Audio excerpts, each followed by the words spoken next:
नमस्कार प्यारे साथियों, मैं सनी प्रजापति स्वागत करता हूं आपके अपने YouTube चैनल एजुकेशन एक्सप्रेस में। तो कैसे हैं आप सभी? आशा करते हैं आप सभी मस्त जबरदस्त जिंदाबाद होंगे। आप सभी की पढ़ाई एकदम मस्त चल रही होगी। आज हम स्टार्ट करेंगे द्विध्रुव के कारण निरक्षीय स्थिति में वैद्युत क्षेत्र की तीव्रता। क्या? निरक्षीय स्थिति में वैद्युत क्षेत्र की तीव्रता।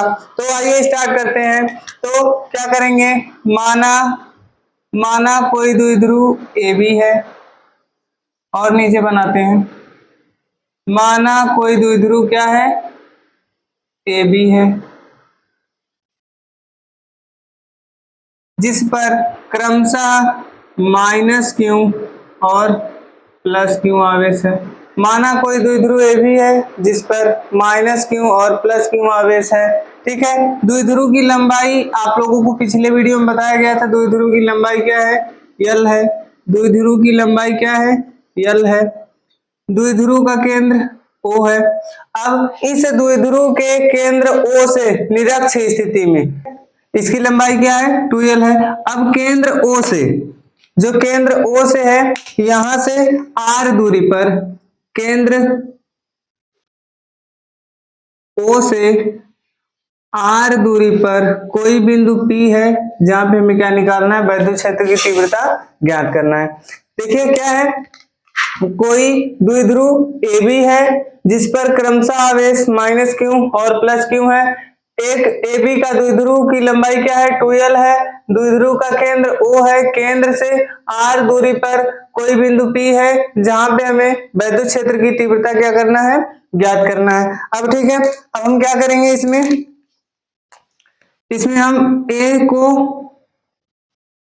P से मिला देंगे, A को P से मिला देंगे और B को P से मिला देंगे। ठीक है। अच्छा बताइए, जब पूरी लंबाई L है तो ये आधी लंबाई कितनी हो जाएगी? पूरी लंबाई 2L है तो आधी लंबाई कितनी हो जाएगी? L हो जाएगी। और ये आधी लंबाई कितनी हो जाएगी? L हो जाएगी। यहां तक समझ में आया होगा। क्या हम कैसे लिखेंगे कि माना कोई द्विध्रुव ए बी है जिस पर आवेश क्रमशः -q और +q है। द्विध्रुव का केंद्र O है। केंद्र से R दूरी पर कोई बिंदु P है जहां पे हमें क्या निकालना है? वैद्युत क्षेत्र की तीव्रता ज्ञात करना है। ठीक है। अब एक चीज देखिए, आपको पता होगा पाइथागोरस प्रमेय क्या होती है। जो AP है वो BP के बराबर है ना। AP बराबर BP के बराबर है। ठीक। अब ध्यान से देखिए, पाइथागोरस प्रमेय, ये वाला देखिए समकोण त्रिभुज दिख रहा है, POB समकोण त्रिभुज दिख रहा है ना। तो आप क्या करेंगे, अगर हमें ये वाली लंबाई निकालनी है तो आप क्या कहेंगे? PB का स्क्वायर बराबर लंब का स्क्वायर प्लस आधार का स्क्वायर। लंब कितना है? R है, तो स्क्वायर प्लस आधार कितना? L है, R का स्क्वायर प्लस L स्क्वायर, यानी कि PB बराबर क्या हो जाएगा? करड़ी में R square plus L square. PB किसके बराबर है? BP के। ठीक है, R square plus L square. यहां तक समझ में आया होगा। अब हम निकालते हैं वैद्युत क्षेत्र की तीव्रता। देखिए, +q के कारण बिंदु P पर उत्पन्न वैद्युत क्षेत्र की तीव्रता इस तरीके से। ठीक है, +q के कारण बिंदु P पर उत्पन्न वैद्युत क्षेत्र की तीव्रता। 1 मिनट इसको रफ कर देते हैं, यहां से इसको इधर लिख देते हैं हम, वैद्युत क्षेत्र की तीव्रता। ठीक। अब देखिए, यहां से बिंदु +q के कारण यहाँ P पर उत्पन्न वैद्युत क्षेत्र की तीव्रता बाहर की तरफ। ठीक है। और फिर उसके बाद यहां से -q के कारण यहाँ पर उत्पन्न वैद्युत क्षेत्र की तीव्रता अंदर की तरफ। ठीक है, यहां तक समझ में आया कि +q के कारण उत्पन्न वैद्युत क्षेत्र की तीव्रता इधर, -q के कारण उत्पन्न वैद्युत क्षेत्र की तीव्रता इधर। ध्यान से देखिए, जब हम इसका वियोजन करेंगे, इसका हम क्या करेंगे, इसका जब हम वियोजन करेंगे तो ये 2 तरीके से विभाजित होता है। ठीक है, इसका वियोजन इस तरीके से होगा, इस वाले का +q के कारण इसका वियोजन 2 तरीके से होगा। अगर इसकी वैद्युत क्षेत्र की तीव्रता क्या है? E1 है, इसके वैद्युत क्षेत्र की तीव्रता E1 है, तो यहाँ पे ऊपर वाला क्या हो जाता है? E1 sin थीटा, और ये वाला क्या हो जाएगा? E1 cos theta.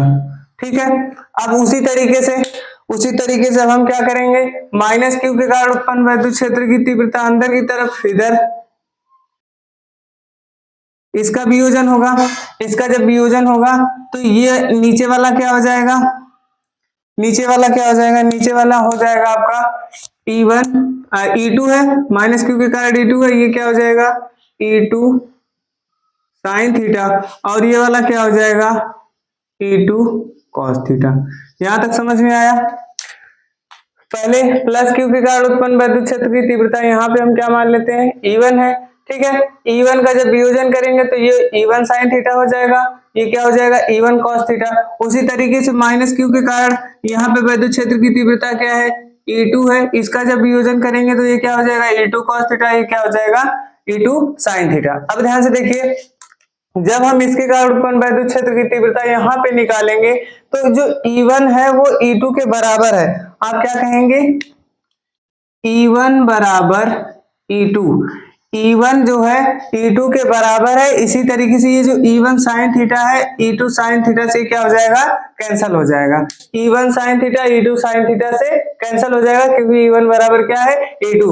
अब आपका बचा क्या है E1 cos थीटा और E2 cos थीटा। अब सबसे पहले आप लिखेंगे इसको इस तरीके से, प्लस क्यू के कारण उत्पन्न विद्युत क्षेत्र की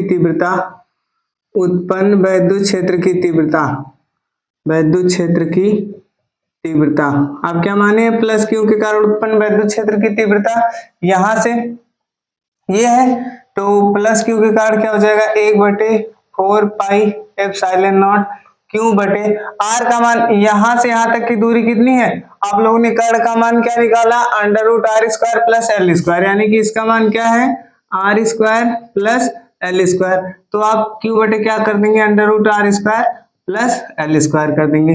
ठीक है, प्लस क्यू के कारण उत्पन्न विद्युत क्षेत्र की तीव्रता क्या हो जाएगा 1/4 पाई epsilon not √r² plus L²। अब देखिए प्लस क्यू के कारण क्या माने हैं आप, प्लस क्यू के कारण E1 माने हैं तो यहाँ पे E1 कर दीजिए, E1 बराबर, फिर उसके बाद आप क्या करेंगे नीचे लिखेंगे माइनस क्यू के कारण E2 बराबर, E2 क्या है माइनस क्यू के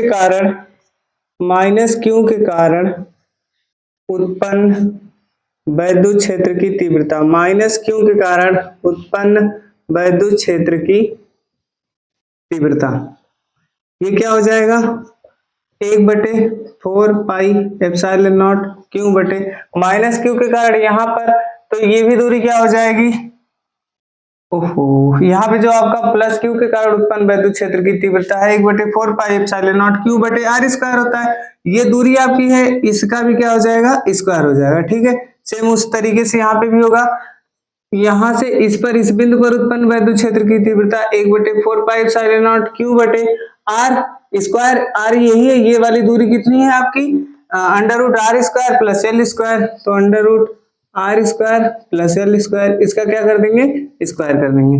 यहां तक समझ में आया आप लोगों का। अब यहाँ पे देखिए आपका जो परिणामी निकालेंगे, जब आप परिणामी विद्युत क्षेत्र की तीव्रता निकालेंगे, ये E1 साइन थीटा से E2 साइन थीटा कैंसिल हो गया, बचेगा क्या E1 cos थीटा बचेगा और E2 cos थीटा बचेगा, तो आप क्या कहेंगे, आप निकालेंगे परिणामी विद्युत क्षेत्र की तीव्रता, परिणामी विद्युत क्षेत्र की तीव्रता क्या है, आप इसको जोड़ देंगे दोनों को, E1 cos theta plus E2 cos theta. ठीक है, अब देखिए आप, मैंने बताया कि E1 किसके बराबर है E2 के, तो E1 के जगह पे हम E2 लिख सकते हैं, E2 cos theta plus E2 cos theta. ठीक है, अब जोड़ेंगे E2 cos थीटा कितना हो जाएगा 2E2 cos थीटा। ये क्या निकाल रहे हैं आप, परिणामी विद्युत क्षेत्र की तीव्रता यानी कि E बराबर, परिणामी विद्युत क्षेत्र की तीव्रता यानी कि E बराबर क्या निकाल रहे हैं आप E1 cos theta plus E2 cos theta दोनों को ऐड किए, क्या है 2E2 cos थीटा। ठीक है, आप लिख लीजिए इसको, तब तक हम रफ कर देते हैं।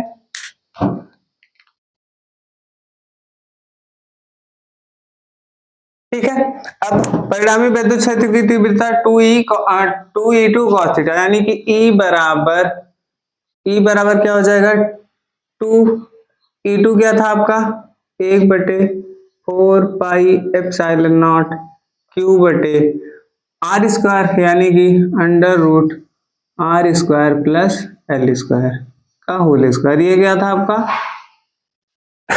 E2 बराबर था। ठीक है, अब cos थीटा पूछा है तो आप इसको cos थीटा को cos थीटा ही रहने दीजिए। ठीक, अब E बराबर, उससे पहले आप देखिए cos थीटा बराबर क्या होता है, cos थीटा बराबर क्या होता है आपका, cos थीटा बराबर होता है आधार बटे, cos थीटा बराबर होता है आधार बटे कर्ण। cos थीटा बराबर होता है आधार बटे कर्ण। आधार कितना है, आधार ये देखिए यल है, आधार यल है, कर्ण कितना है √R² plus L² plus L²। ठीक है, cos थीटा बराबर क्या हो जाएगा यल बटे √R² प्लस L²। ठीक है, अब आइए इसका मान रखते हैं। परिणामी वैद्युत क्षेत्र की तीव्रता यानी कि E बराबर क्या हो जाएगा आपका 2/4 पाई एप्सिलॉन नॉट, फिर उसके बाद Q बटे देखिए √R² प्लस L² का होल स्क्वायर। ठीक है, फिर उसके बाद cos थीटा का मान कितना है यल बटे √R² प्लस L²। यहाँ तक समझ में आया आप लोगों का। फिर उसके बाद देखिए 2QL, ये बताया गया आप लोगों को 2QL किसके बराबर होता है वैद्युत द्विध्रुव आघूर्ण, यानी कि P बराबर क्या होता है 2QL, यानी कि 2QL के जगह पे क्या रख सकते हैं हम P रख सकते हैं। अभी पहले लिख लीजिए इसको 4πε0। अब देखिए जब आधार समान होता है, जैसे 2 के घाते 2 है गुणे 2 के घाते 1 है, तो इसको आप 2 के घाते 3 लिख सकते हैं। उसी तरीके से आप देखिए यहाँ पे √R² प्लस L² की पावर 2 है। ठीक है, अब यहाँ पे जब कोई चीज करड़ी में रहती है ना, जैसे करड़ी में 2 है तो आप इसको लिख सकते हैं 2 के घाते 1/2। करड़ी का मतलब होता है उसके पावर 1/2। ठीक है, अभी एक लाइन और बढ़ा लेते हैं इसको। ठीक है, तो ये क्या हो जाएगा √R² प्लस L² का होल स्क्वायर। और अभी को मैं बताया कि करड़ी का मतलब होता है उसके पावर 1/2, यानी कि R² प्लस L² की पावर 1/2। ठीक है, तो आपका E बराबर हो जाएगा 2QL किसके बराबर होता है P के, तो ये हो जाएगा P/4πε0। ये देखिए 2 है और 1/2 है, तो इसके पावर कितना हो जाएगा √R² प्लस L² के पावर कितना हो जाएगा 2 प्लस 1/2। यहाँ तक समझ में आया 2 प्लस 1/2। ठीक, फिर उसके बाद E बराबर क्या हो जाएगा आपका P/4πε0 √R² प्लस L²। ये कितना हो जाएगा 2 दूना 4 1 5/2। ये कितना हो जाएगा 5/2। ठीक है, अब देखिए आपका ये कितना हो गया, आपका ये 5/2 हो गया। ठीक है, आप इसको एक मिस्टेक हो गया, इधर देखिए, आप इधर देखें यहाँ पे जब आप करड़ी का स्क्वायर, जैसे करड़ी में कुछ भी होता है उसका स्क्वायर करते हैं तो करड़ी हट जाती है। जैसे यहाँ पे देखिए √R² प्लस L² है, जब इसका स्क्वायर करेंगे ना तो करड़ी हट जाएगी। ठीक है, इसका स्क्वायर करेंगे तो करड़ी हट जाएगी। करड़ी में कोई भी चीज रहती है उसका वर्ग करते हैं तो करड़ी हट जाती है। तो यहाँ से आप इसको P कर दीजिए अपान, आप इसको P कर दीजिए P बटे में 4πε0। जब इसका क्या कर देंगे स्क्वायर कर देंगे तो करड़ी हट जाएगी, तो ये क्या हो जाएगा R² प्लस L²। ठीक है, ये करड़ी हट जाएगी। फिर यहाँ पे आपका क्या बचा है यहाँ पे बचा है आपका R square plus L square की पावर 1/2। ठीक है, फिर उसके बाद क्या हो जाएगा, ई बराबर पी बटे 4 पाई एप्सिलॉन नॉट। अब देखिए आधार जब समान हो, जैसे 2 के पावर 1, 2 के पावर 2, तो ये कितना हो जाएगा 2 के पावर 3। सेम उसी तरीके से इसके पावर जब कुछ नहीं रहता तो 1 लिखते हैं, और यहाँ पे R square plus L square है और इसके खाते कितना 1/2, तो ये कितना हो जाएगा R square plus L square के घाते कितना हो जाएगा, के घाते हो जाएगा 1 प्लस 1/2।